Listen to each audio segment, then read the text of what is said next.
Welcome back to the Stormwater Creek podcast. It's a midweek edition. It's Wednesday, which is weird because normally we do these things on Sunday. So typically we would have been shooting bows and drinking beers, and instead we've just been working and fighting traffic. But we're here with a couple standbys, Jordan and Jared Kennedy from Backcountry Hunters and Anglers. But we got two new friends that are sitting here with us. First is Brian Donovan. Hello. And second is David Frisbe. Yes, sir. And these guys are we're super excited to have you guys join us because you guys have helped out BHA for a long time. And David is currently just tearing up the Hike to Hunt Challenge. 501 miles. Yep. 501 miles. 501 miles since when? Since June 1st. June 1st. It is July 11th right now. 501 miles. It's like from here to the nearest Buc-ee's. Yeah. And then, but more importantly, a little over $10,000, $10,200. I would say that's the more important side. That is absolutely the most important side because you're raising a ton of money for BHA, which all of us are near and dear to our hearts, and cannot thank you enough. And it's just cool to sit here and see because I see you on the app, I see you on Instagram and everything, and I'm just like, man, we got to talk to him. Yeah, to put his fundraising prowess in perspective, I'm in second place with $1,340. Yeah. Good for you. We have a long way to go for the national goal. Yeah. Yeah. They ain't over yet. Yeah. No. Yeah. We still got some more. So how does all that work, like for people that aren't familiar with it? So there's two challenges going on. One is obviously the most miles hiked between June 1st and August 31st. And there's some cool prizes. They have it broken up into genders and, top three of each, male and female. Get some really cool prizes from all the sponsors. But like we were talking about, the more important side of it is the money. And we can get into this about how we're getting out lobbied and, out fundraised. Sure. But so they're taking, they're paying for they're giving prizes to the top three fundraisers. Top three fundraisers. And, I came in with a goal set of $2,500 and started reaching out to my contacts in the industry. I work in the outdoor industry, so started reaching out to some of the contacts in the industry and really focusing on a region of the country that BHA isn't really well known, I would say, is Southeast, and really getting my message out to this to the SEC country duck hunters. So you see all these guys that, if you watch these viral videos from Arkansas, people racing on public land on their boats and just bumper cars through the public land and really fighting for it.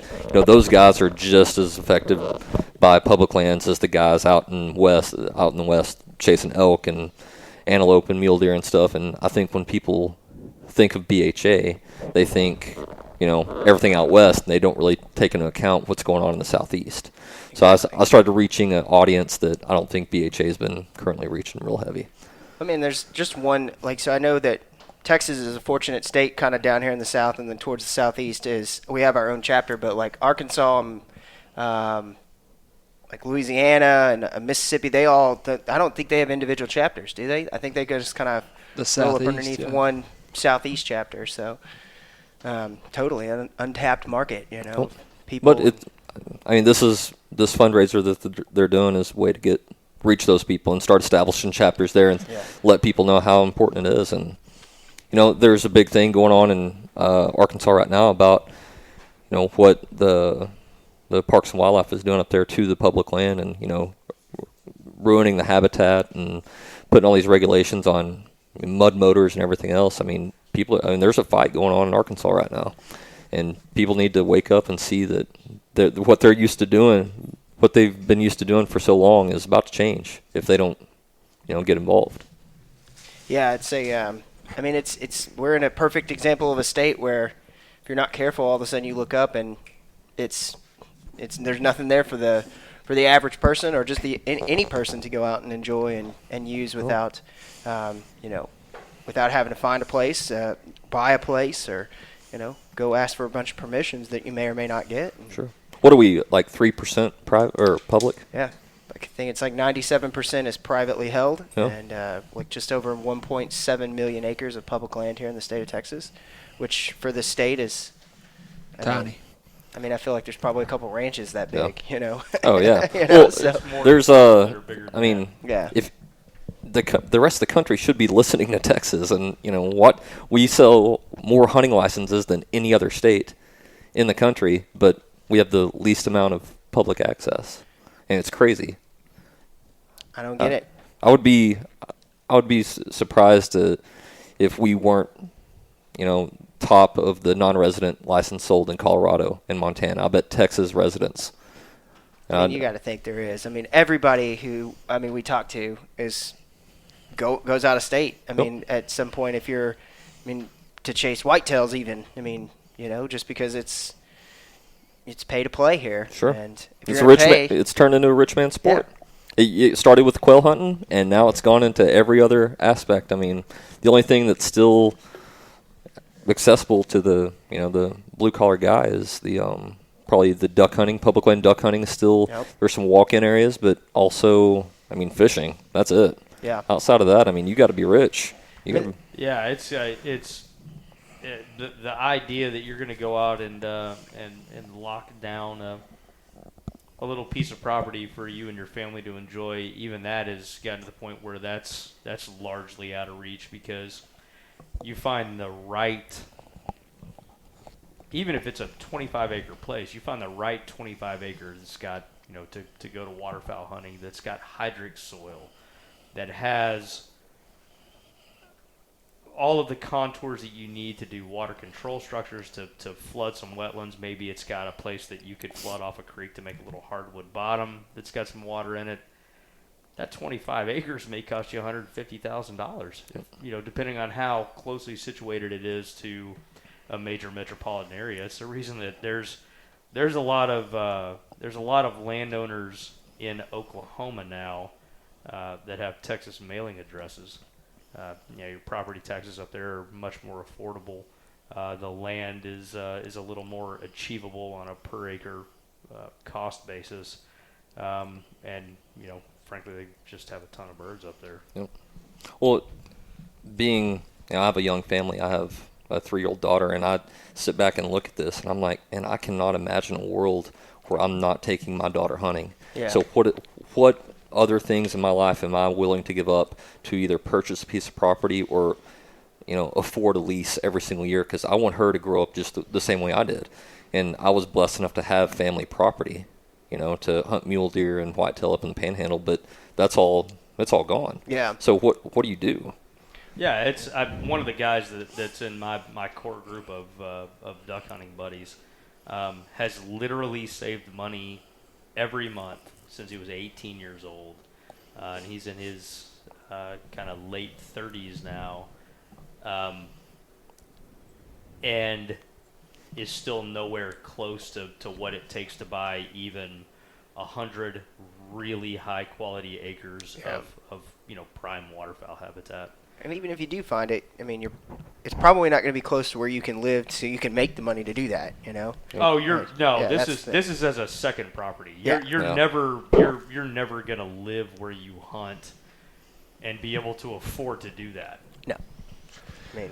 Unless you're Bill Gates. So the public land that is out there in this state, let's just say, hypothetically, we obviously have a senator there's a soundbite of him, Senator Ted Cruz, everybody's favorite. There's a great soundbite of him saying Texas has 2% public lands, and in Texas he didn't say public lands, he said federally owned lands, and that in Texas we think that's 2% too much. And so, these guys, these Stormwater Creek guys, they hunt almost exclusively on public lands. And, it's so funny to me that people take for granted, what the other guy's going through. If you've got a lease or, if you are a big landowner, it's hard to not see that other hunters, love it just as much as you do and access hunting and fishing in a different way. But then you hear that retailers the outdoor retailers say, bemoan the fact that there's fewer hunters. So, we've got this big disconnect between. I just don't think everyone knows what the other guy's going through, and that's Utah right now. I mean, so we obviously got this meeting together to talk about Senator Mike Lee's proposals that he threw out in a speech, and what that would mean if his ideas were able to take fruition. Yeah, reading this speech, it's ridiculous, and I think this took place on June 29th, but, everybody, we read this, and it was just like you and I were talking about earlier. It's just like, this is incredible, just what somebody will put down and is allowed to speak, and it just, to me, it shows more, like, this is something that was recorded, something that we can see, something that's public knowledge. How many times I'm flipping through right now with highlight on it? All the highlights are just things that will make you dumber when you read them. If you haven't already, you can find this thing on Facebook. It's honoring the founders' promise on federal lands. It's probably a good way to Google it if you want to find it that way. But it's from Senator Mike Lee, and it's just it's what I think about 8-9 pages long, something like that. It's 8 printed pages. It was the speech was delivered at the Sutherland Institute, and you did have the date right. It's June 29th. Just what people will say. This is, like I said, this is something that was captured. We could see this, but what goes on where you don't get to hear and you don't get to see, and what is that message, and what kind of just misinformation, because this thing is rife with just complete misinformation. And just like Ted Cruz says, 2% of our land is federally owned. Well, that's completely untrue. We only have 3% public land in the state of Texas. A majority of that is Corps of Engineer land that the state of Texas is leasing, or it's mainly Corps of Engineer land, which is, I don't think that's classified as federal land, is it? Not like you would think, like Sam Houston National Park or. Yeah, I would have to look. I can't remember how he worded it, but it's out there. Well, and that's one of those like arguments that people give where like you can spin it just right, where the common person hears those words. And it automatically influences the way that they see the whole situation. Like, hey, the federal government owns this land. The federal government, yes, takes care of it. That's right. The money that we put in as hunters with the duck stamp, with, buying hunting license, all that stuff goes into paying for those lands and people's jobs on there. Yes, some taxes and all that stuff goes into it, but we own that land.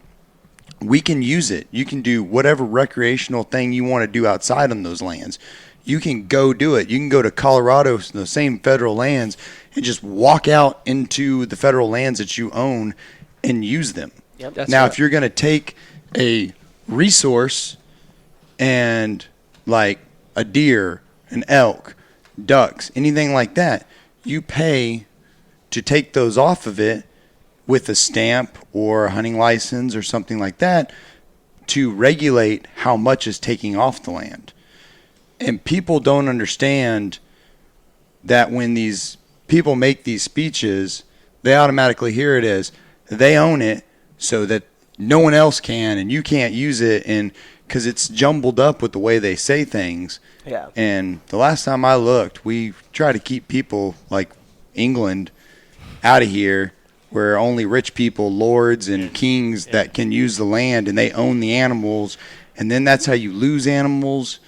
And we'll probably get further into this in a second. It's funny that you brought that up. Sorry, I get riled up real quick about this. That's the bright and shining light of stupid in this speech, is that Mike Lee's rhetorical gambit that he's using to justify divestment of federal lands and selling those off to the states is that he's equating federal lands to the king's forest. Right. And so I've got a couple of highlights here in this speech, and they're just wonderful in how obtuse they are and how ass on their head they stand the understanding of how the king's forest worked.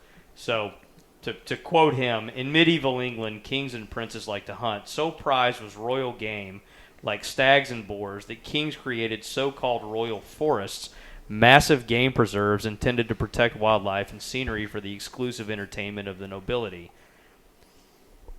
And then he goes on to talk about how, you know, the peasants were kicked out of their thatched roof cottages, and you know, the women lamented and wailed. And then he goes on to say, lastly, and this is an important point, the royal forests of medieval England were maintained for the enjoyment of an economic and political elite with no connection to the lands in question. Okay, so stop there. Yeah. So, I mean, it's the exact opposite in Utah right now. I mean, the economic elite are not the ones that are accessing Utah's public lands. And that's not just a Utah phenomenon. No, it's not. The entire Tenet 7 of the North American conservation model is the democracy of hunting. Its access to wildlife is allocated without any regard to wealth or status or land ownership. And that's our public lands model. It is these wildlife resources belong to the entire country.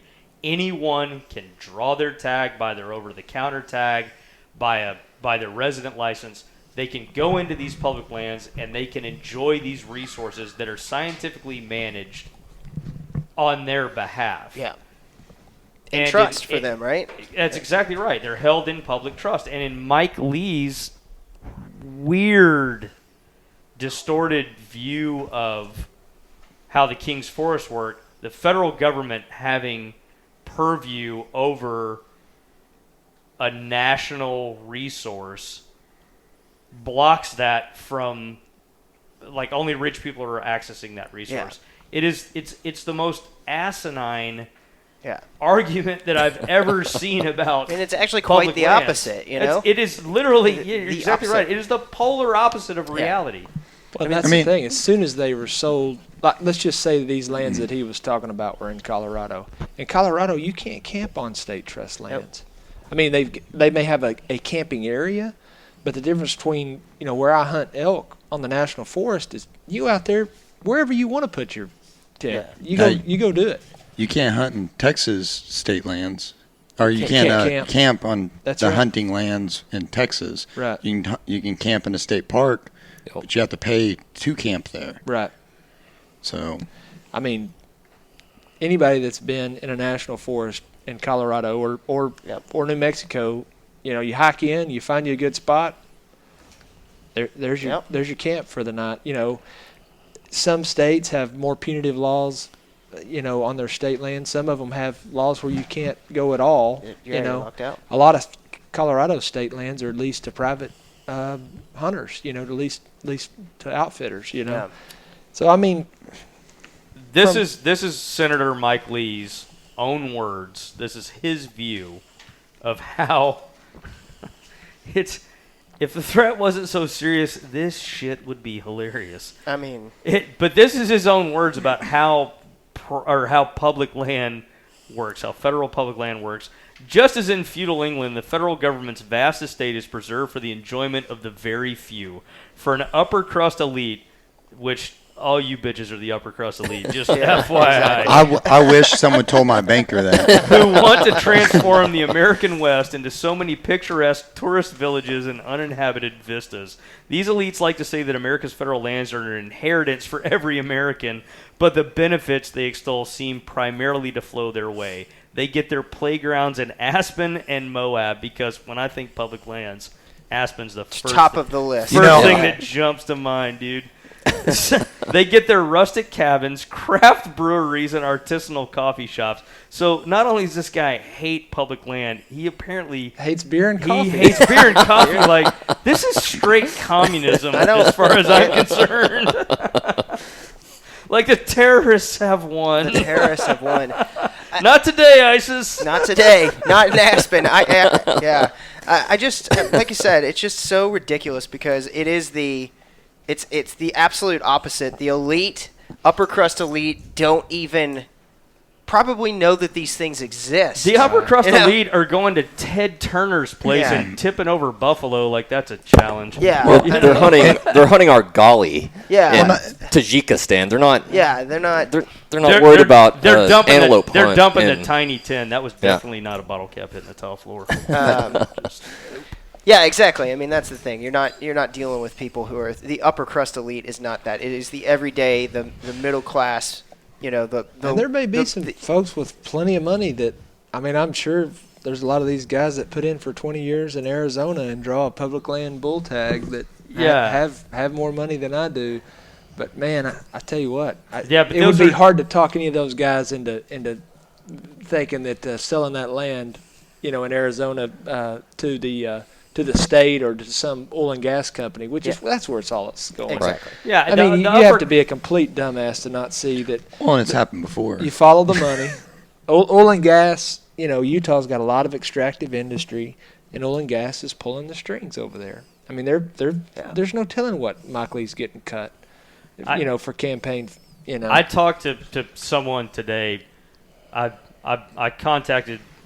I'm not going to throw anybody under the bus. Nobody wants me naming names, but I talked to a really deep inside industry contact today, and basically asked him, hey, so like, what's the fucking deal in Utah? Like, what is happening? Why do all bad public land policy initiatives seem to come out of the exact same place? And while we're on that subject, why does the fact that the outdoor industry has an $887 billion economic impact is bigger as a portion of GDP than oil and gas, why doesn't that carry the weight that it should? And the answer that I was given is because oil and gas spends a lot more on lobbying, and the legislators who are really big into divestment of federal lands seem to think that the lease payments that oil and gas companies make are somehow more real money than the economic impact of the outdoor industry. Yeah. Well, it's probably a little bit more tangible. I mean, they could probably track it a little bit better. And it doesn't really matter if it was twice. If outdoor industry was twice what oil and gas is, if they're not greasing the skids come campaign season, it doesn't matter. Yep. And I'm sure other ways too. You know, Senator Mike Lee will retire. I'm glad he's not going to be a Supreme Court justice. You know, but he'll probably retire someday and work for 10 years as a lobbyist and make untold amount of money. Yeah. You know, lobbying for oil and gas. And I mean, this is the system that we have. Okay, I've never been on the left on any issue in my entire life.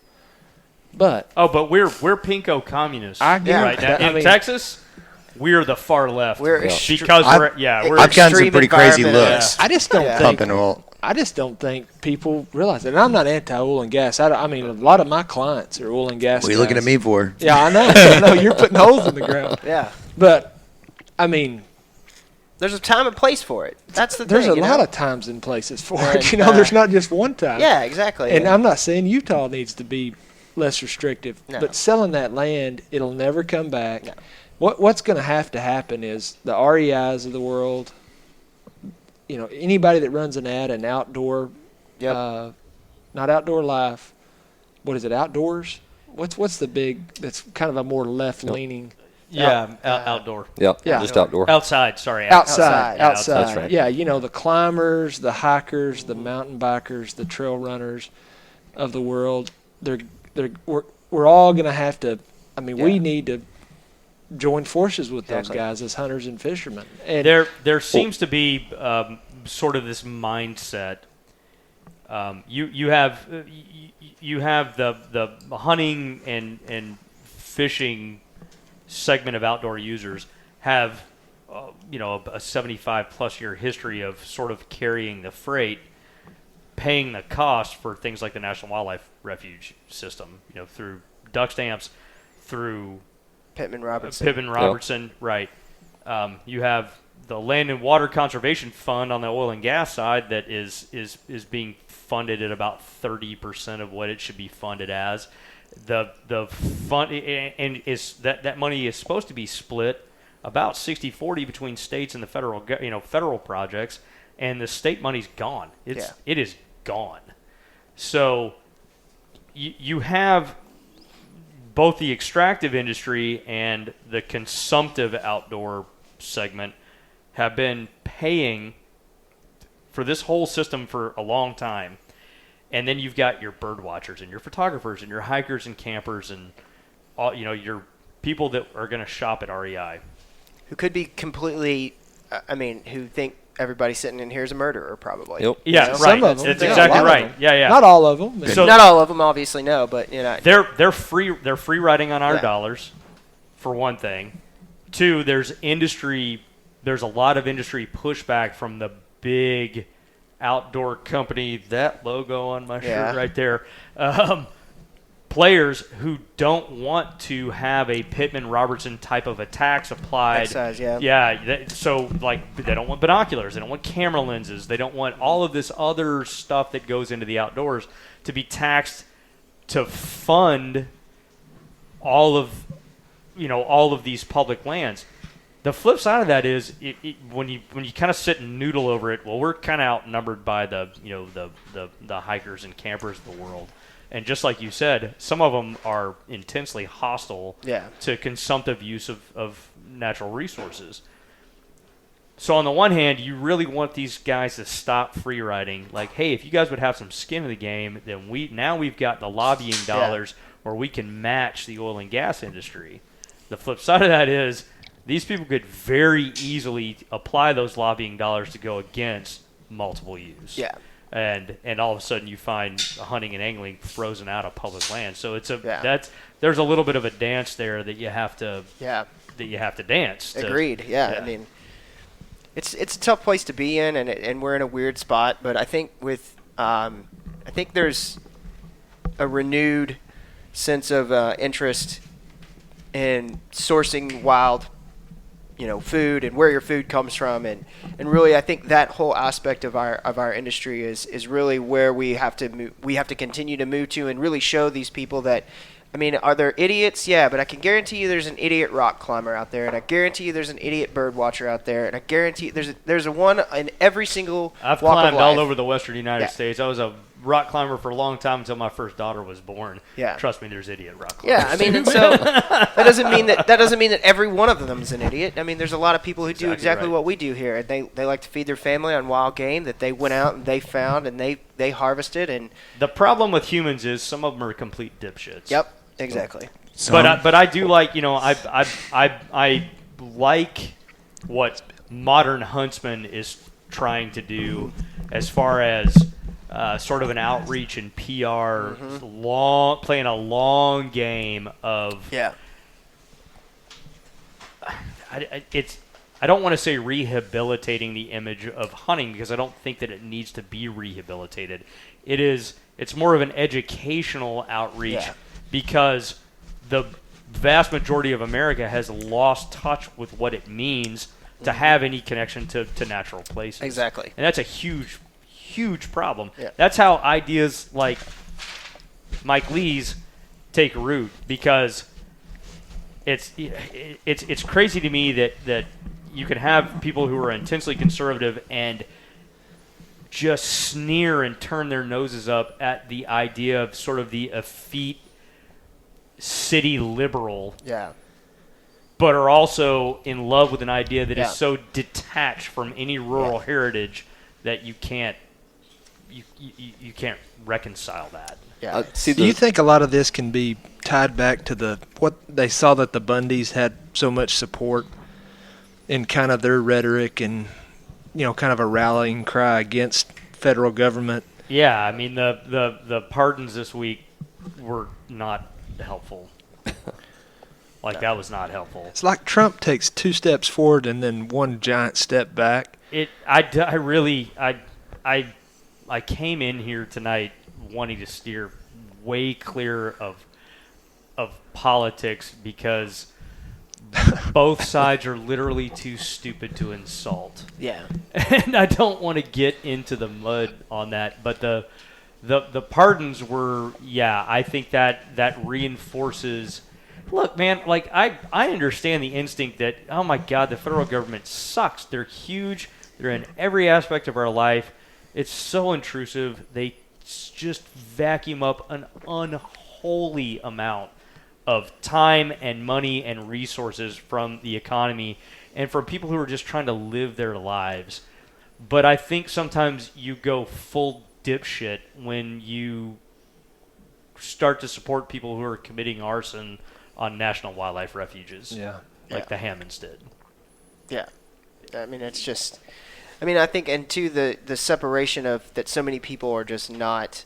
there's too many people out there who want this to be an us versus them. It's a pick a team so and go with that man. team, and it is pack mentality at this Team point. red, team blue. Yeah. Yep. Let's And kill we each can't other, do man. Well, that. so this- Hunters can't do that because you've got one side, like Yeah. in New Jersey, tries to ban bear hunting. Did bear hunting, didn't they? Yeah. I mean, Yeah. And then,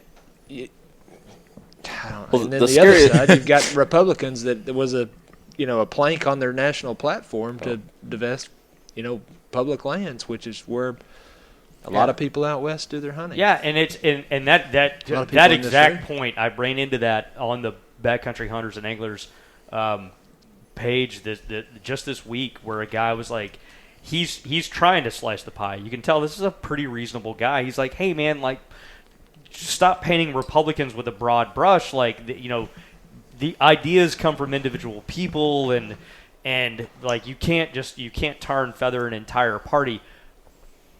But in this case, you actually can, because that is an actual plank that exists in the GOP platform. Well, it did in which is- 2016. Yeah. I don't know if it will again. Hopefully, Mike Lee has brought this out, kind of like Chaffetz did. yeah, it's exactly right. And Yeah, yeah. hopefully they can see, whoa, man, we screwed this up Like this again. is we have a this is significant portion of two our strikes. base, that does not think this is their jam. Right. And hopefully, that's kind of ripped the Band-Aid off the scab a little bit, and they'll see that. But To be perfectly honest, I'm cynical enough to say it isn't going to make a shitting bit of difference. well, It you is. follow that money. It's not even that. It's that people are so dogmatically tied to just these philosophies, these really entrenched red versus blue philosophies, and on the red side, it is everything that the federal government touches sucks, and it sucks so hard that I'm willing to give away these tens and tens of millions of dollars of the last remaining wilderness in the United States just because I hate Washington, D.C. so much. Yeah.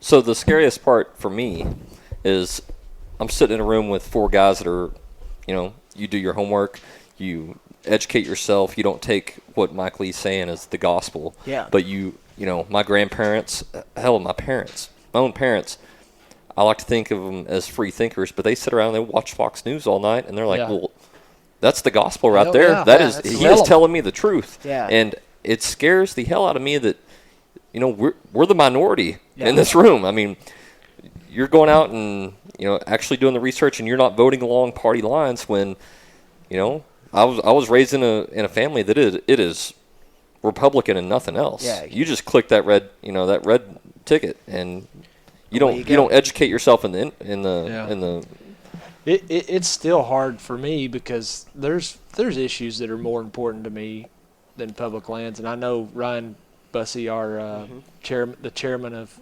BHA board, national board, works for Kimber Firearms. He's a what you would think he would align with Republicans on probably 2A stuff and that sort of thing, but he thinks that if you really like hunting on public lands, that should be your single item voter. That's it. And there's just some other things. First of all, it would be hard for me to vote alongside of somebody that's in Antifa or a Bernie Sanders supporter. It just public lands or not. I'm just telling y'all the honest truth about me. I love to hunt and fish, and I love to hunt and fish on public lands, especially out west. and even in Texas, I hunt and fish here. But it's hard to see that you have much in common with them other than the Republicans are, pissing down your leg and telling you it's raining. And here we are. I mean, this speech is a travesty. Where did y'all say we could look this up? You can, if you do a Google search for honoring the founder's promise on federal lands, Mike Lee. Yeah. You'll come up with that. It's actually on his official website. That URL is way too long to read. Yeah. So you can find it fairly easy. I mean, if you're listening to this, Yeah. you probably follow a Backcountry Hunters and Anglers Facebook page. It's going to be on there. It's Google it. You can find it fairly simple. To address what you're talking about as far as like you're never gonna vote for Nancy Pelosi because tangentially she's a public lands advocate, which her policy position doesn't have any more depth or thinking to it than Mike Lee's does. It's just, I'm Team Blue. This is a plank thing. Yeah, so this is the blue thing. Yeah, so it's for the guys that are listening, in deeply red states, they're listening to probably some pretty deeply red guys talk about a kind of a blue issue. I think we're better off going when Chaffetz was so just overwhelmed by negative feedback on his proposals about divesting federal lands that he instantly backed off. I think you're much better off trying to fight the Republicans, fight your own team on this one issue. Yeah. And make them see that, hey man, we take Teddy Roosevelt's legacy, this is a Republican issue. Yeah. This is something that we take very, very seriously, and you guys are completely off the reservation. Yeah. Like, we need you to kind of snap back to reality. And like I said, I can understand that if you live in a western state that has a tremendous amount of federal ownership, that's going to be a heavy saddle to wear. But the flip side of that is, one of the other things that I kind of was looking at was when you look at public land that's been given back to western states and the amount of acreage that they were granted at statehood and what's left of what they inherited. Nevada is the leading offender. They got 2.1 million acres when they were granted statehood of public land that was turned over to state control, and they are now in possession of 142,000 acres, which is a 1,958,000 acre drop. 93.24% of those lands are gone. Colorado got 4,800,000. They have 3 million now, 1,800,000 acres, 37.5%. It all looks like that. Oregon's down 54.29%. It's almost 2 million acres gone.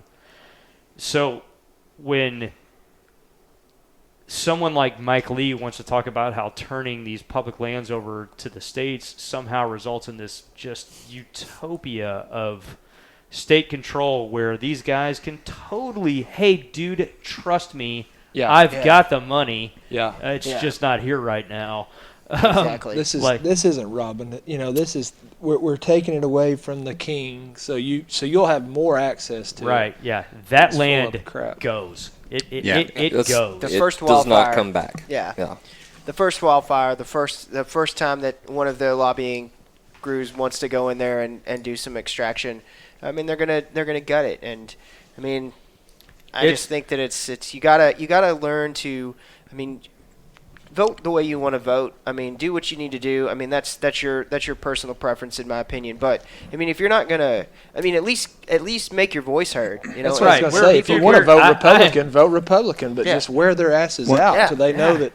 God, I would vote straight libertarian. The only problem with the Libertarian Party is that it's full of libertarians, and a lot of those guys are total morons.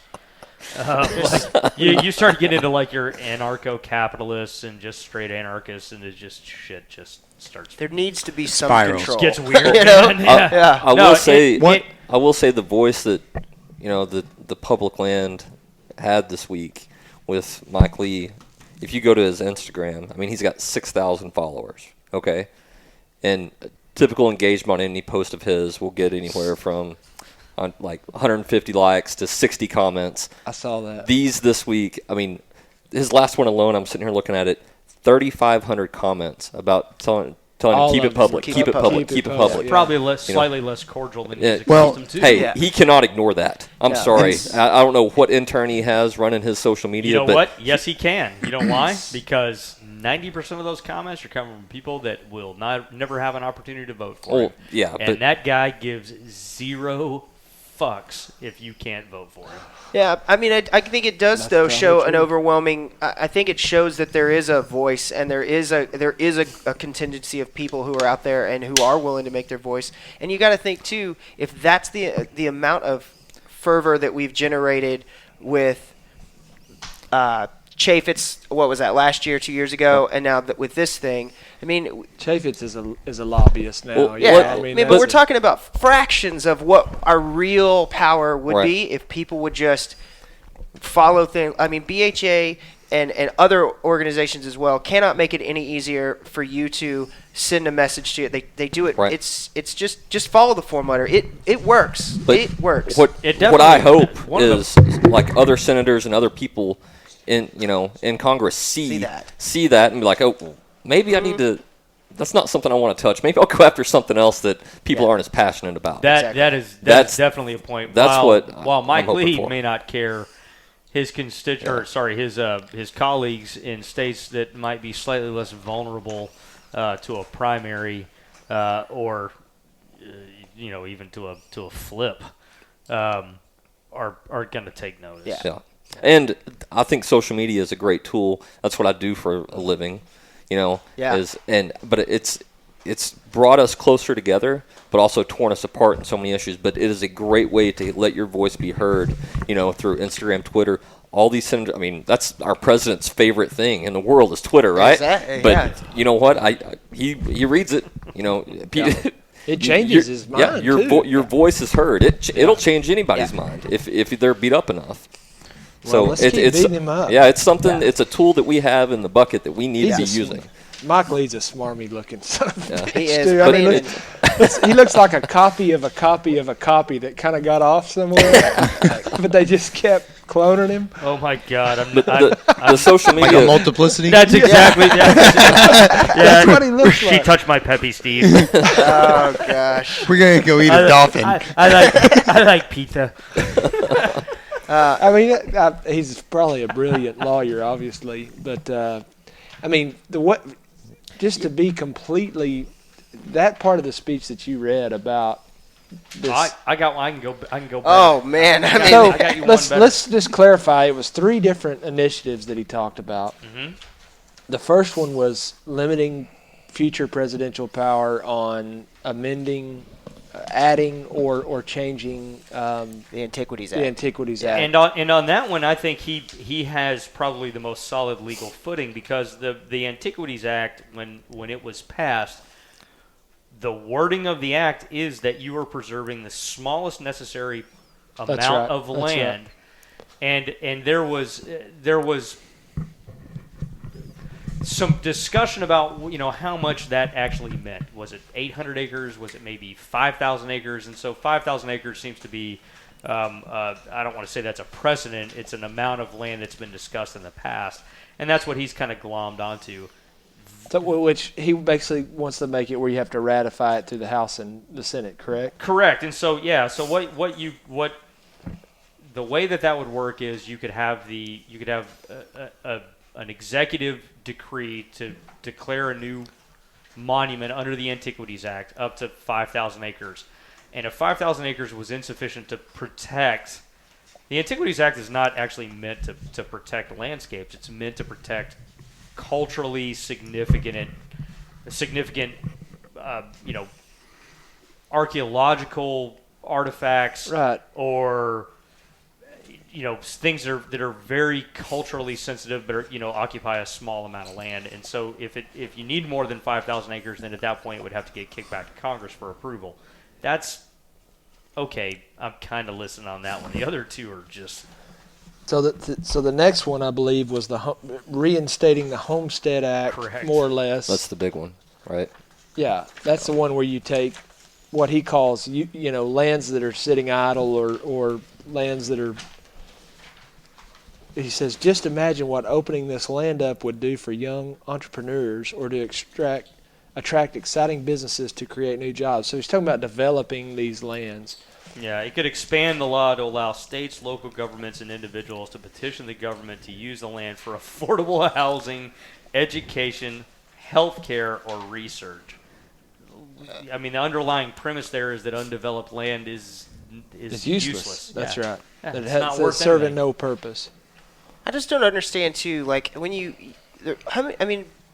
have a fraction of our land that is public land in the first place. Obviously, that fraction may be bigger or smaller depending on the state you live in. But most of the places that this public land exists in, it exists in that place because it would be very difficult to develop that land. Yeah. You mean to tell me you're going to go through the Frank Church Wilderness and try to develop that into what? I mean, what are you going to do? I mean, that's the thing. You're going to build roads and you're going to do all these things. Condos and. I mean. Yeah, I mean, I'm sure they'd start with the most easily developed. Yeah. It's the little fringe pieces here and there that they start with, but people are. There's more people all the time, and they're not making any more land. We need to figure that problem everybody out. says. Or you can just start a hunting ranch, and then hey, guess what? You can still use it, but give me $5,000 at first, That's right. and you can get on here. And a lot of it, you're going to tie it all back to oil and gas extraction and mining, and people with deeper pockets than we have. But I'm sure big real estate development around Salt Lake City. There's probably a lot of public land, between Salt Lake City and Park City, Utah, that you could get bukus of nice money for. And turn it into condos and ski villages and whatever. But that's what he doesn't want. He doesn't want all the Eastern guys coming out. Oh, well, that's and not enjoying the craft beer and the artisan coffee. Unless the real estate developers Hey, are look, shuffling man, in I some hate money IPAs and Yankees, but we still need public land. Yeah, I mean that's the part of the speech that I just couldn't get my head around, was the fact that there was he went just back and forth and just contradicted himself in things, and that we want this for the little guy, but then talked about developing it for.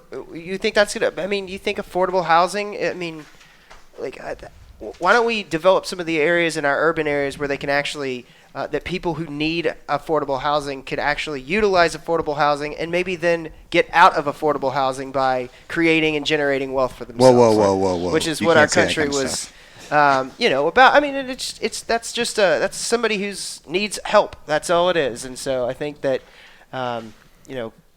his intentions are probably in the best of. He thinks he's doing the best thing he can, but he's just trying to stir the water here, I think, and try to find something to hang on to. And I think he generated a lot of attention for himself here. He probably, I hate to say this, but I wonder if this is a publicity thing, if nothing else, because he got the attention. Hey, listen, you can always assign the worst motive to any politician. I don't care. Yeah, I don't care what party you're in. Your motives suck. They just do, especially on the Senate side. Yeah. There's some congressmen that actually seem to genuinely care about what happens in their gigantic gerrymandered districts. A lot of those guys last 1 or 2 terms. But I want to go back to something that you said where you were like Mike Lee strikes you as being smarmy, but obviously he must be a pretty good lawyer. He's smarmy, and he's a good enough lawyer to use a sentence fragment to try to justify some of his bullshit. This is the kind of the crux of his entire argument, because he says when Utah came into the Union in 1896, Section 9 of its statehood enabling legislation declared that public land allocated within the state, quote, shall be sold by the United States subsequent to the admission of said state to the Union. And he goes on to say that the promise to sell federal lands in Utah is right there, enshrined in federal law, which is complete and total horseshit. So Section 9 of the Enabling Act for the state of Utah says that this is the full quote that he's drawing from, that 5% of the proceeds of the sales of public lands lying within said state, which shall be sold by the United States subsequent to the admission of said state into the Union, after deducting all the expenses incident to the same, shall be paid to the state. So basically, he has taken a sentence fragment that guarantees the state of Utah 5% commission on the sale of federal lands, and he's extrapolated that into, well, it's federal law that they were going to sell all the federal lands, which is also in direct contravention to Article 3 of Utah's state constitution, the second part of which says that the people inhabiting the state do affirm and declare that they forever disclaim all right and title to the unappropriated public lands lying within the boundaries hereof, and to all lands lying within said limits, owned or held by any Indian or Indian tribes, and that until the title thereto shall be extinguished by the United States, the same shall be and remain subject to the disposition of the United States. Their state constitution says that they waive all claim to any federal lands. He's full of shit. So let me ask you a question. 100%. Where's the rebuttal to this though? Because I've seen some magazine articles. I've seen. Yeah, I wish BHA National. Why are they slow to put out something right now? I mean, I'm not calling any of them out. I'm just maybe they're thinking through it and they're getting a game plan together. But it just seems like a lot of this was pretty easy to poke holes in. Yeah. And we hadn't heard a whole lot from the TRCP or BHA National. Yeah. You know, I mean, maybe they're working. I'm sure they're working behind the scenes to get a cohesive argument that everybody can agree with. But it seems like there has been no real, call out of this guy. Yeah, I mean, other than the social media stuff. Which, I mean, we said that hashtag warrior stuff works, and I know it does, but sometimes you need a little bit more. The only thing I could think of is that this is a speech and not a House resolution like Chaffetz had. Right. I mean, they had a bill. Or it wouldn't be a House resolution. It would be a Senate. Law stuff. Law stuff. Yeah, there's a in like parliamentary procedure. Like we talked about, I'm sure there's something right behind this. Some think tank somewhere has got boilerplate legislation for all this horse shit in a desk drawer ready to roll. Maybe the Sutherland Institute. Yeah, I mean, I think, like I said, I really think this is a publicity stunt for the Supreme Court. I think that he thought that he saw what happened with Chaffetz. He saw that it riled up the country and a segment of the country. I think that he thought that if he could get that going again to that level, that it would get Donald Trump's attention and may swing him to say, I think this guy pisses people off. I think this is who I want to go with, I think he was talking to the crowd. I don't know anything about the Sutherland Institute, but I'm assuming that he was right in there with knowing that was probably very pro-capitalist, and I'm not saying we're anti-capitalist, absolutely not. Absolutely. But I mean these guys are probably right up there. Yeah. With God, all I'm the shittiest communist ever, man. I own my own business. Yeah, that's terrible. Exactly. Speaking of which, I need my cut. I totally agree. I think this is a message that's very specifically tailored for a home audience. Yeah. Like I said, that has to be a heavy saddle to carry to live in a Western state that has, as much federal land within its borders. But the flip side of that is, man, that was a deal. That was the deal. And that deal is in your state constitution. Yeah. And I'm not even adamantly opposed to shaving off tiny. You can't, though, hardly. So it's slivers of that land into state control. But this wholesale divestment idea is just so dumb. Yeah. So here's what the Sutherland Institute is. They are a policy think tank located in Salt Lake City of businessmen and philanthropists. Believes in families, voluntary associations, churches, businesses, and that they are better than the government at solving problems. So there you go. Yeah. A lot of holy underwear there, probably. Yeah, exactly.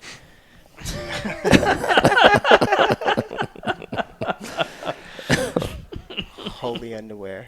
Yeah, I like it. That's a Mormon joke. Yeah. Mm-hmm. No offense, Mormons. I mean, I think that was one of the weirdest. With things all that due I- respect, all that ain't worth a velvet painting of well and due Donovan respect, I think getting some on. kids may have pedaled their bikes to that meeting. Yeah.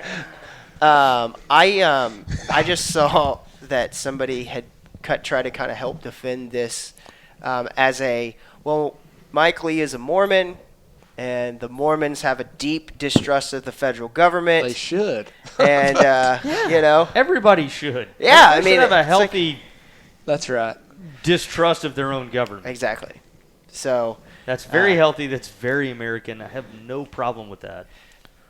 Yeah. I just thought, But you can't start starting fires. You can't start arson on. Right. That's not the government And out you- against you. You need to pay your grazing fees. And you damn sure can't do more than a century of public land heritage that is for use by the exact opposite person that Mike Lee describes in his little screed about the craft beer swilling, Easterner that's using the land. That's not who's going in there. That's not who's using the land. These are guys. You've got everybody, especially in Utah, where you've got places like Moab. You've got everybody from people who are backcountry hunters and anglers members that are going in there and hunting, to guys that are driving from Texas to go overland out there. yeah, That have pieced together a Tacoma one part at a time to make some kick-ass overland rig to go enjoy public lands out there. This is not just a hunter and angler issue. This is a threat to a huge number of use groups that enjoy all of that Western property, and to write them all off as a bunch of just snotty elitists is just.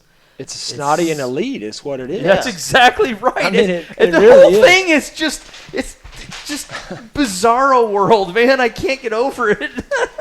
I can't believe you read it last night before you went to bed. When I called you today, when we talked Yeah, today, I couldn't read that before going and to you bed. were like, I was sitting in bed, and my wife thought I was having a heart attack. I was like, you read this before going to bed? Yeah, she's like, that was a big sigh, honey. I was like, God, I'm so much dumber than I was 10 minutes ago. Like, I read it at work, so I'd already be kind of like, ugh, annoyed. it's already in a stupor. Yeah. So what do y'all think? I mean, what do you think happens? What do you see happening? You think this hits the Senate floor, or you think it gets shot down? I mean, I hope not. Yeah. I mean, that's all I got to say about that. It's got to get out of committee before it could actually hit the floor. Right, but do I think it's introduced into committee? Yeah, I think there's a real high chance. Yep. Yeah. That would be we'd get the language of it then, right? Yeah, absolutely. Yeah. So that would be real interesting. A lot of times these guys just float this stuff out there as a flyer. Let's just see Like where just it test the lands. waters? Yeah, let's just test the water. throw all the shit up on the wall and see what sticks.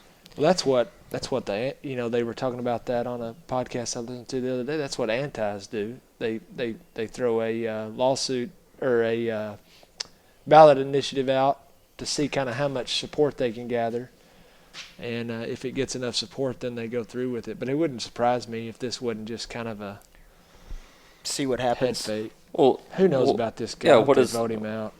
I think you made a good point saying that maybe he was just trying to get in the spotlight with something and see what else. Now he's got the public's attention. Now maybe he has something else that he actually wants to get pushed through.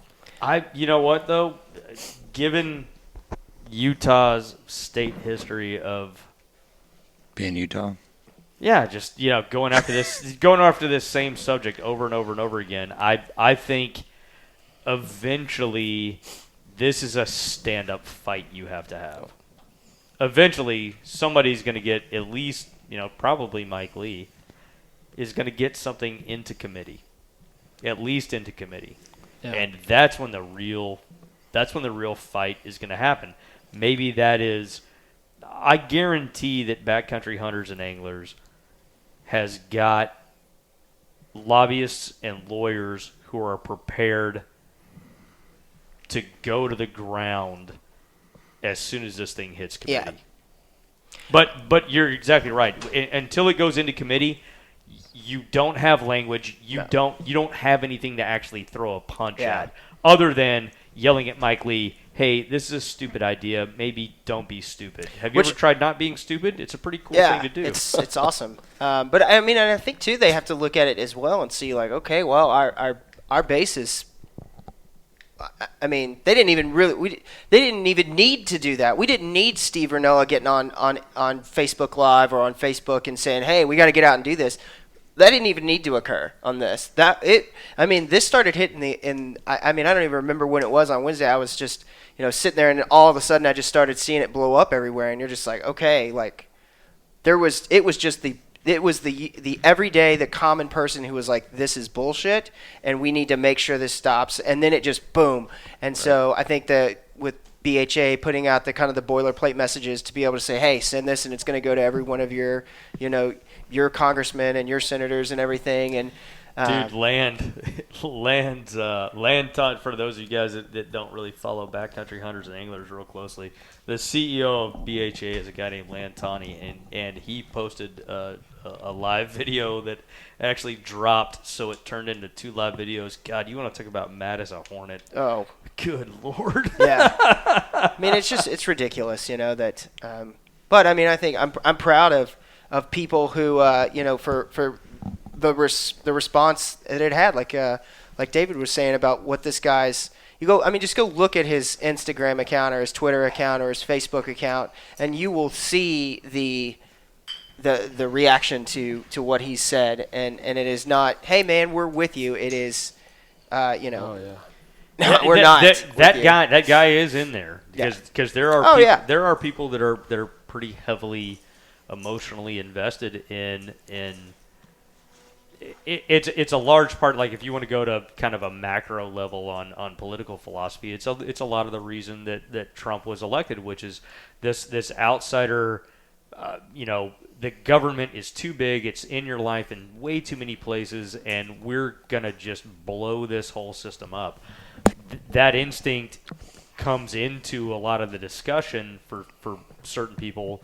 That instinct comes into the discussion about public lands, which is, well, why the hell do these clowns own tens of millions of acres? Because look at how awesome they do at managing everything else. Yeah. Which is totally... Have you been to the post office lately? That's exactly right. It is dude, I spent 20 goddamn minutes on the phone this morning trying to get the city to come pick up my trash can that they skipped on Monday. Yes, government sucks. They're so bad at everything that they do. But you are nonetheless, if you take that instinct and apply it to just the mere concept of federally controlled public lands, and you throw that baby out with the bathwater, you are tossing something that I think is essential to the American character. Wild places. Yep. Pristine and beautiful places that are accessible in a democratic way to anyone that wants to put on a pair of hiking boots and go look at those places, go enjoy them.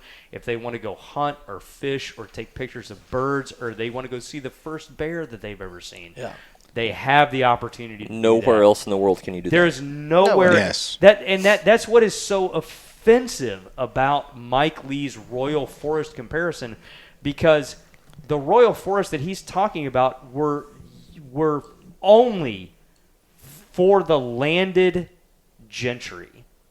And the common person was so locked out of there, and especially on the hunting side, if you went in and killed one of the king's deer, that was your life. Yeah. And for him to make that comparison to America's public land is just, God. It's just deeply dumb. offensive. It's dumber than an Aggie joke, man. Like, God almighty. We got a couple Aggies in here. Oh, Oh, God, no. there's a T-sip. There's a T-sip on the podcast. Call security. Jordan's dad forbids him from wearing burnt orange, I'm pretty sure, right? That's all right, man. I dropped out of school way early. So. We were going to get stickers, and it was like, we can't do burnt orange. Yeah, my dad would not like. I have a hunter safety orange hats. My dad looked at him and was like, "Why'd you get those?" And I was like, "Dad, it's hunter safety So orange." I He don't was get like, shot in the face. That's blaze orange, man. UT. It's not University of Tennessee. it doesn't for do God's sake. anything orange. Like you sees an orange car, it'd be his favorite model car, favorite year, and he'd go, "No, I don't like it." Nah, I'm just gonna Cut him off. I'm gonna set Not the another car car on the road. fire. Just cut him off. Yeah, Shoot him in just the back. Well, I'm from that big university out west that no one ever thinks about. Out in Lubbock, yeah. We get confused with That's where UTEP quite a Pat bit. Green came from. That's what you got going for you. Kendall Jones. Yeah. Yeah, it's a. I'm a big fan of the Panhandle. I've started to hunt up there a lot more around Lake Meredith, and I'm addicted. Yep. It is a. It There, is a lot there's of something fun. about that red dirt that it's a lot like the Yankees. It's a lot like my friend Brian here. You either love it or you hate it. Yeah. There's no middle ground. Yeah, no, I'm definitely an acquired taste. I think the internet has settled that argument Yeah. a decade ago. Did you start duck hunting out there, or not start, but did you get to do any duck hunting? Yeah, on those flights? cranes. Yeah. Not a whole lot of ducks, but a lot of crane, a lot of geese. I really got into duck hunting here in the Metroplex with an outfitter actually out in Weatherford called Silver Creek God Service. I was working for him for a little while, Jeff Elder. He's been in business for a long time. Yeah. Big cattle operation out there, but he's well known here in the Metroplex. He's a lot like Brian and the Yankees as well. You either love him or you hate him. But yeah. David collects personality types like other people collect butterflies, Yeah. baseball cards. It's like, oh, I don't have an asshole on mine. Yes. Oh, there he is, Brian. There's Found one. it. Found it. It's when every grid group needs an asshole, right? But Yeah, God. back to the waterfowl thing, it's funny that I'm not that big of a waterfowler. He's much bigger waterfowler than I am. I really don't. I could take it or leave it. Yeah, I'm brand new to the whole. I killed my first elk last September. Yeah. And I mean, I swallowed that hook as deep as you can swallow it. But this is all like the whole public lands thing. It is. Where'd you do that, Brian? Where'd you kill your elk? At Cody, Wyoming. I was up the Elk Fork River. I hunted with an outfit called Lee Livingston Outfitters. It was a guy that a couple of real good friends of mine had hunted with before and just absolutely loved it. And Wow. and they were like, dude, it's the whole show. It's the horse pack way up into the mountains, wall tents, the whole Sweet. show. I was like, yep, hard in, man. Yeah. Rifle? Yeah. Yeah. Oh yeah. Yeah. No, it's people ask me about it's like, well, you shoot a bow? No, we have gunpowder now. Yeah. Like no. What's the three most important things a bow hunter can carry? A rifle, beer, and a hooker. I don't know. Like Patience, persistence, and a rifle. Oh yeah, there you go. Okay. Yeah. Yeah, no, I agree with that. Yeah, like my whole deal with archery is, dude, while I can appreciate the skill that's involved, like it just the field craft that's involved in archery hunting is really just world class. But then you have people that that I have these friends that are archery hunters. It's like, oh yeah, no man, like I saw like probably a 180, 185. Well, why didn't you kill him? Well, he's like 90 yards. It's like, son of a bitch. That's why you have to grow up to be like Cameron Haynes. Yeah. Wow. Yeah. Dude, he is deader than fried chicken if I'm sitting there. Yeah, I got into archery because it opened up the opportunity for me to hunt here. That's know? right. Yeah, like another month, or the land that y'all hunt. Just is the only way you can the do only it. way I can do it, and so that's why it was like a necessity, and I love it. I mean, I'll go pick up a rifle and go hunt every single year, but just I think it's just another tool in the tool belt to be able to go out and to hunt, and it's a lot of work, and it's a different thing altogether. But you know, I don't know, like what we've got going on in 2 weeks on the 21st up at Cinnamon Creek Ranch, the full draw film tour is, I mean, watching it in San Antonio was just, I think this is the best one I've seen. You know, just tons of elk hunting videos, and I mean, it's exciting, you know, and there's some well done stuff on So there. yeah, I got to see it at. I interrupted you. You were talking about I'm a bigger waterfowl hunter. Oh, yeah. Oh yeah. So Sorry, we just went off on a Sorry, tangent. rabbit trails happen here. yeah, we rabbit trail Continue. pretty hard on no, the I was just gonna say it's I work in the waterfowl industry, but when it comes down to it, I'm a goat hunter is what I like to consider myself. Comes down to. That is the international gesture for "Do you need another beer?" It's just like some sign language happening here. If you're following along at home, Yeah, I noticed your hashtag Get Your Goat. Yeah. Explain that to me. Well, I actually just did a blog about that. So about 18 months ago at Dallas Safari Club, I walked in to go on a caribou hunt. I was hard in. I've been trying to do it for 4 or 5 years up in Alaska. I keep getting roadblocks. Either the guys I'm going with back out, or Alaska cuts non-resident tags, or outfitter bails on me. Every roadblock you can think of. And I was like, I'm going on a freaking caribou hunt this year. Walk in. I sit down with a good friend of ours from an outfitter called Neil and Brownlee. And they do international hunting everywhere. And a friend of mine, Taylor Elston, was going to go with me. And we're flipping through, and I'm already dead set, okay, we're doing these dates, whatever. My check's written. My deposit's written. And he's flipping through the catalog. He's like, what is this? And it's this mid-Asian ibex in a country that I've never heard of, Kyrgyzstan. And it's got a lot of vowels in it. Yeah, it's just north of Afghanistan. It's just R's and Y's. Yeah, just north of Afghanistan and Tajikistan, and just west of China. And he looked at me and goes, I want to do that. I want to kill that animal right there. And they start talking to us, and they're like, you know, this is arguably one of the top 3 hardest hunts in the world, next to like blue sheep and Azerbaijan and with tur. You know, y'all know what you're getting into. And they just start, the guy that's sitting there talking to us just got back, and you could just see the adventure. I mean, you could hear it in his voice. Yeah. And I was like, crossed out the memo on my check from caribou to ibex. I was like, let's go. Wow. So we walked out of there, and it started as a joke. I took a selfie with everybody at the table, and the hashtag was Get My Goat. So over the next 9 months, I dropped almost 50 pounds. Dude, melted. It was really incredible to watch. We have lunch together about once a month. And it was just like just watching him stair-step down as he was getting into shape for this hunt. So at the end of July, I was the lightest I'd ever been. I'm hiking further than I ever have. We're carrying 65-pound packs, 12 to 15 miles a day. I mean, like it's nothing. And we're shooting. We've been taking long-range classes. And the whole thing was around this hashtag Get My Goat. Yeah. And it started this movement of people. It wasn't huge. It didn't go like super viral, but all these people started tagging me and stuff, and it caught fire. It was really crazy. So I got down to 185. I started at like 6'3". Yep. Yeah. Started at 240. Got down to 185. Went over there. Hardest thing I've ever done in my life.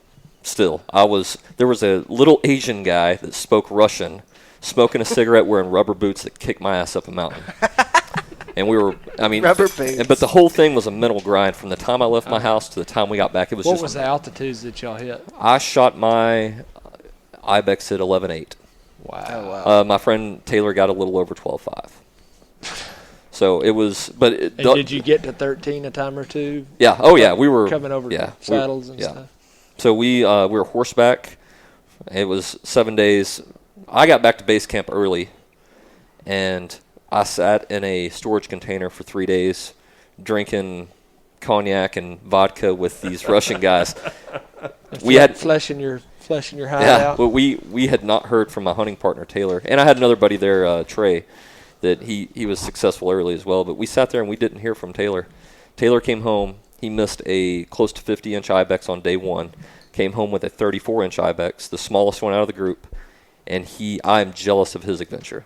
Yeah. The stories he can tell to this day, it's absolutely incredible. That changed your life. You Yep. know, that's the kind of thing that just changes the way you look at everything. So coming home, you know, we got to experience a totally different culture. These guys were just happy to be out there and But be you ought alive. to tell this on another podcast. I would love to hear. Yeah, this. it's. You probably I'd love ought to to. bring. I'd love to bring Yeah. Taylor in and let him Oh, tell that his would be story awesome. too. But Yeah.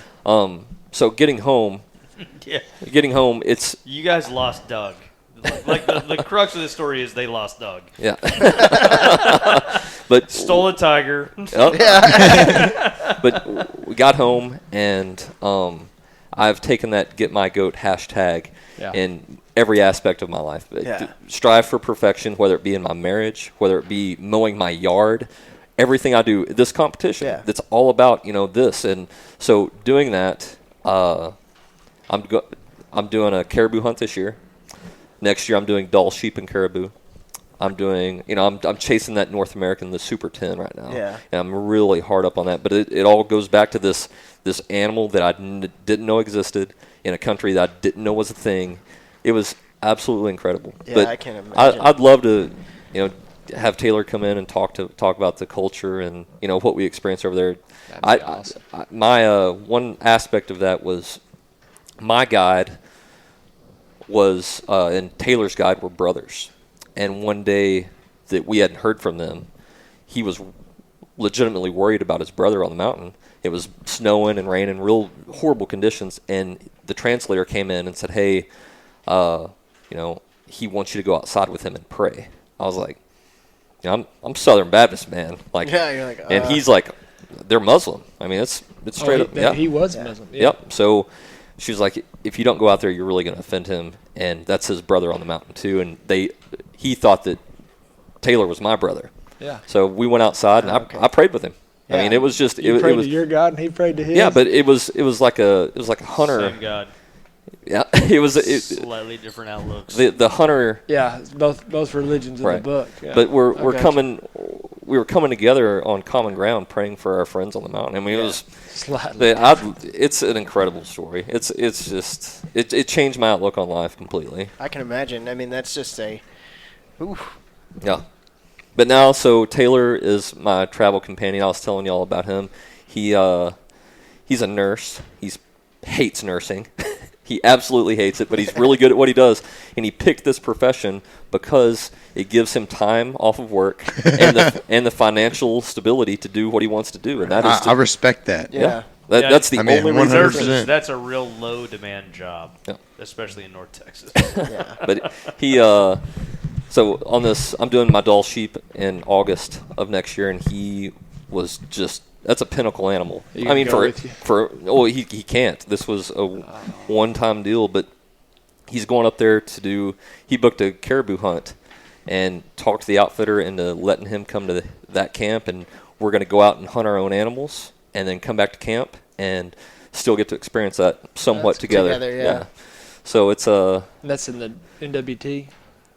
No, that's we're flying into Anchorage, so that's going to be we're going to be like 250 miles outside of Anchorage. Okay. But And then dinosaurs. yeah. Oh yeah, I forgot. So all of us, Taylor and Brian and a couple of other friends are going to what is that? It's not BC, is it? Yeah, it's out of Vancouver. Yeah, we're going to BC for sturgeon. Oh, Nice. That'd be cool. Same thing happened. We're sitting at the same outfitter at the same table. Take the same selfie. Yeah, all just BSing, and I'm talking to them. What was it about caribou? Yeah. Again, and Brian was sitting there and some random fish. I'm not even that big of a fisherman, and we were just like, you know what, this will be fun. Yeah, catch I was like, so wait, you guys got sturgeon? Like, so, oh yeah, man, no, it's an hour and a half out of Vancouver. Like, you stay at this really kick-ass bed and breakfast, and you just kind of fish and drink beer and catch sturgeon. Well, like, how big? 9 feet. Yeah. 9 feet. Yeah. And how much is this hunt? And he tells us how much it is, and it's not a big number. It's a Yeah. drop in the and bucket. it is like everybody get just right now. Like Yeah. everybody write your deposits right now. This is happening. Yeah. It's like, how many guys can we take? 5. Cool, there's 5 of us at the table. Let's write checks right Everybody's this here. instant. Yeah. Worth every penny though. But it's yeah, I'd love to have. He's a really interesting guy. Really, he's introduced me to a lot. Yeah, he and is. he is strictly public land as well. Yeah, on his solo 100%. stuff. So last year he shot a elk in Colorado. He took a antelope out of Wyoming, and he took a whitetail out of Kansas, and then hunts around here for whitetail and waterfowl with me. What did he draw this year? Have you talked to I him? have no idea. I'm curious what tags he's got. He in probably hand. wouldn't. He probably wouldn't talk about Kansas. That's like it's very coveted on where he hunts in Kansas. Yeah. Dude, Kansas is a.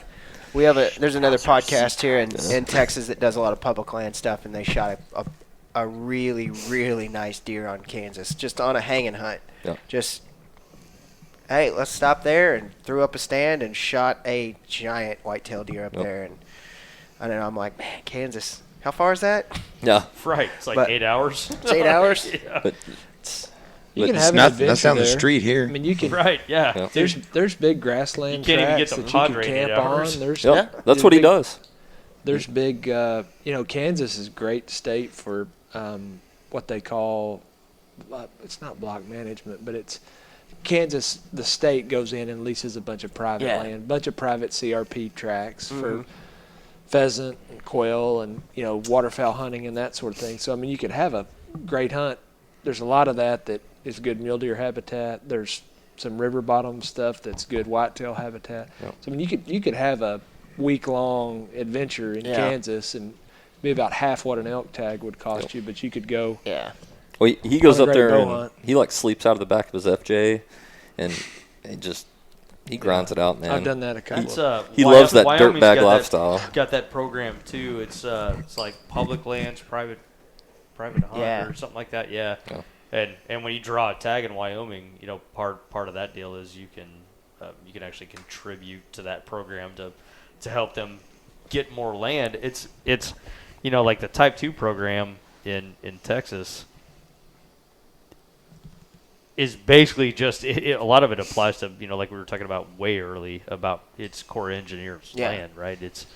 They've gotten more private access for like the dove hunts and stuff, but that program doesn't really extend. The Type 2 program doesn't really extend to big broad tracts of private land for big game hunting or for waterfowl hunting. Yeah. It's something we could definitely use here. I think that would be a great thing to have is the ability for people to. I mean, like you said, it happens a lot with the dove hunting. I mean, that's where we hunted a bunch of dove leases, like not dove leases, but private land that are publicly leased. And I think it works out great. I mean, there were good big swaths of land. There were people killing birds all day long, and I mean, it was packed on opening morning. And I tell you, it was one of those times you're like, ooh. Well, the Yep. state's going to have to get more and more creative because the baby boomers are going out. We are going to lose some hunter numbers, although I don't see it. I mean, I don't really see. I know the numbers say, but I think what's happened is the fringe hunters are falling off. I think the people that are staying, the people that are still buying licenses, are the ones that are actually hunting, and they always were. Yeah. That's just a theory. That's totally I'd agree with it's that. based on no science at Yeah. all. Yeah. It's just gut feeling. Just Yeah, I mean, shit. Everybody's got a public land, especially in North Texas, where, especially on the waterfowl side, you've got a lot of Texas hunters, especially in the Dallas-Fort Worth area, that are jumping the Red River and going and hunting up in Oklahoma, and the anecdotal evidence would suggest the opposite of what the national numbers indicate. Hunter numbers are declining. There's just way fewer of us.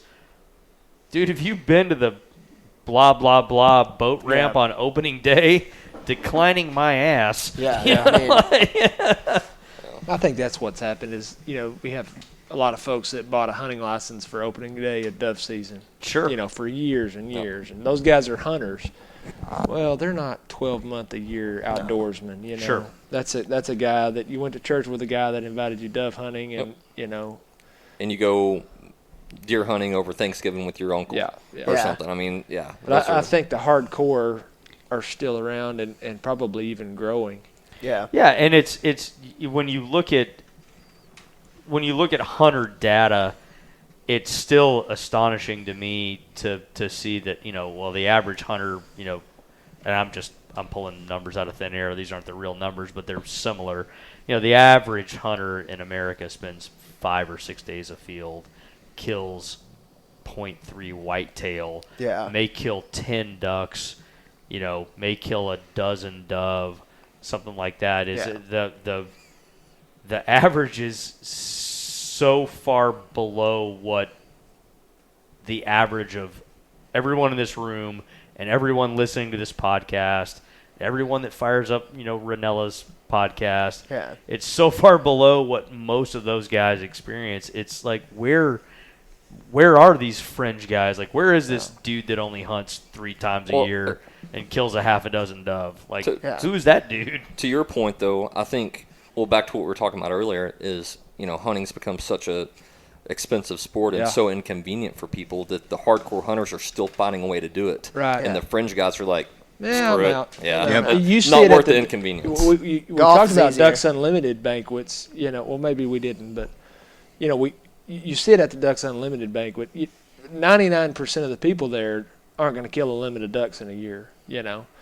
But they go and they spend money and buy the stuff. It makes them feel like they're part of the community, and they are part of the community. They call themselves hunters, but and they get the magazine. But there's a huge difference in the guy that goes out once a year and the guy that's chasing them 3 to 4 days a week. Yeah.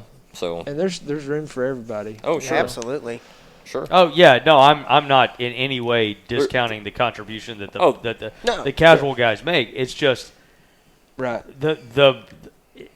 It seems to me like the hunting community gets more and more tight knit, and a lot of that is the social media thing. Mm-hmm. Everybody's peripherally aware of all these other hunters in all these other states where you may not ever even go, but it's a real tight knit community. But somewhere out there is a guy that's he's going to hunt 2 or 3 days a year, and high five, man! Like you made 12 dove poppers or whatever. Well, like, I agree with you. There's room for everybody, but do not hunt where I hunt. Yeah. Go somewhere else. Don't go where I hunt. Yeah. Well, Get off my lawn. Yeah. Abe tells everybody where we hunt, so Yeah. unfortunately, there's a lot more out there. Well, I mean, if you wanna do the work, then come on out. I mean, that's my opinion. I'm not hunting 5 feet from the truck, and come on. Still wouldn't. I appreciate the information you gave me about hunting blacktail at the Clyde Warren Deck Park. Like, so I'm looking forward to that. I drew that tag this year. That's huge. Yeah, it's gonna be a good one, man. Blacktail at Clyde Warren Park. Just right there in front of the pro. It's Walk across to El Phoenix Yeah. when we're done. It's gonna be great, dude. It's a tough tag, but Is that a once in a lifetime? Yeah. takes about 4 You can only points. draw that tag. You can only draw that tag once. but it's a. Yeah, I have no problem with that. With telling people, I think that if you're in the state and you are in Dallas and you want to try to come out and hunt public land, then come Look on. up Abe. There you go. You're probably not going to come across me, except in the parking lot. But and this year that's not going to happen because We'll be somewhere else. I'm going in different ways by helicopter. I'm Randy Newberg in this thing. You've already said. I mean, people know what's going I on. know. He's gonna parachute in. Parachute in, exactly. We got Did some you buddies. get We know some people. Did you get your kayak fixed? I did. I got After after a disaster. did y'all talk about that? Yeah, they have. I I think don't we know did. if you guys know about that. I had a crack in my kayak, and I did not know about it and was out crappie fishing on a Monday, just like ran out after work, and got super lazy and threw my phone and my wallet, my keys on the front of my boat. Awesome. And I filled up, and I was like, man, shit, something's not right here, and boom, it penciled it. I mean, He straight typed- up and down. Titanic without the brake. Yeah, without the brake.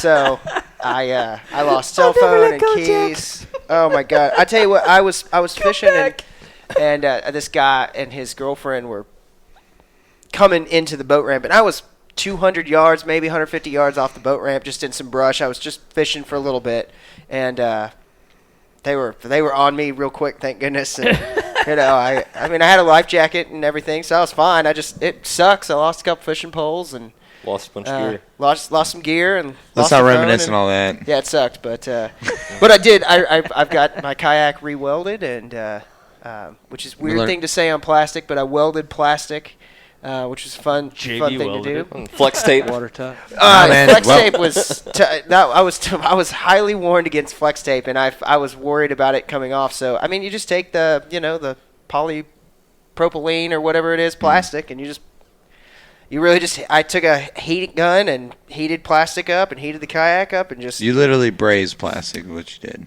braise. There you go. Yeah, So- it's actually pretty fun. It's Yeah, weird. it's a very weird thing to do. Works just but- like metal. Melton's okay. melting. And so now Yeah. I'm going to take. Melted. I've got some sheets of Kydex that I'm going to form to the back of it or whatever. Look, man, Gonna make a I'm holster on the just going to bottom go of ahead and your say this kayak. on the podcast. Like, you really just need to get a new kayak. Yeah, I like, know. I'm sure. That thing, I have Like- Now I seeking have the kayak poor sponsors. man. I have the poor man kayak. I have a $300 just go ahead and Dick's buy you a Sports Diablo. Goodding. Yeah, I was at Tailwaters today and was like, Yep. damn, this thing is nice. Yeah, but thanks, by the way. You're welcome. Well, That's all right. Our last fishing adventure, I had to pull a hook out of Frisbee. So. It was was amazing. in there. Not good. Did you huh? use another hook to try to get the first hook out? I got two knives in my leg. It was kind of like that. He catches we've spent the kind of pre-dawn, kind of sunrise hour, checking some places where fish have been, and then we finally find them where they're getting on top about 8:30. Get on a real solid topwater bite, like come up on just a huge, boiling mass of stripers. And his second or third casting a big saltwater chug bug, he catches about a 6.5 to 7 striper and goes to live it like a black bass, which I have failed to warn him, don't do that, and immediately takes a hook in the finger. Ugh. So he's in the bottom of the boat, like, hey man, I got a little bit of a problem here. Like, and I was like, what's the matter, bud? And I look, and I was like, oh Yeah. Yeah, the big yeah, problem. no, that's not a The small lure problem. is still in the fish, and the fish is flopping. And the fish around. is flopping, and he's like punching the fish in the head. He's like crane kicking it, like stop moving.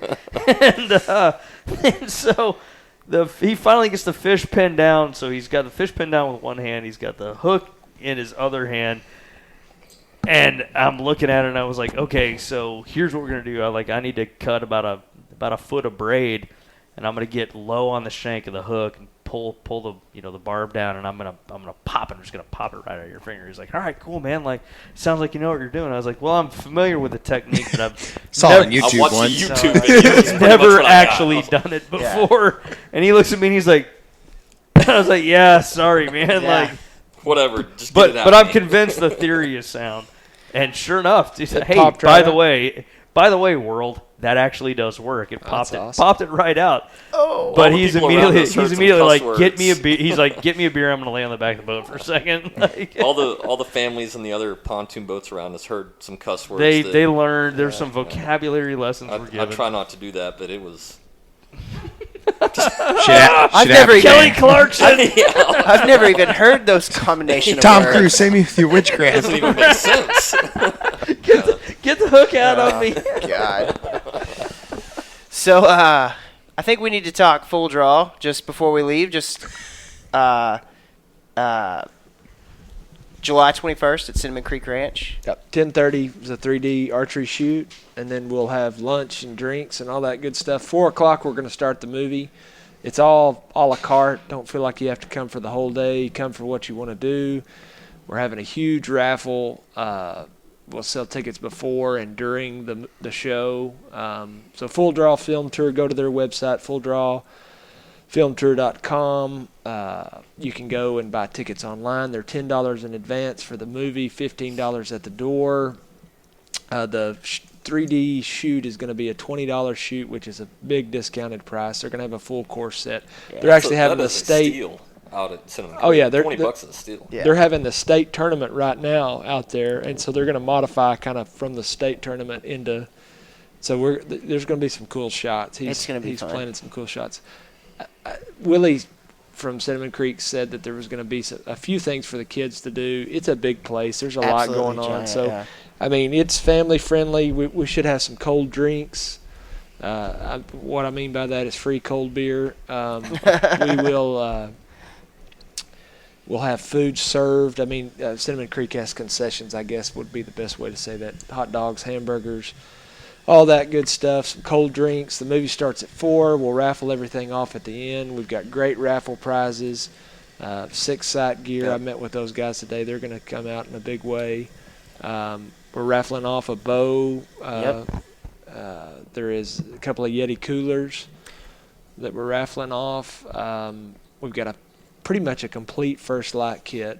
I don't know if I should say that, but it's because I'm going to win that. Yeah, it's a nice put pair that off of. to I the- can't remember if they were the obsidian pants or the corrugate pants, and a nice jacket from them and a merino undershirt.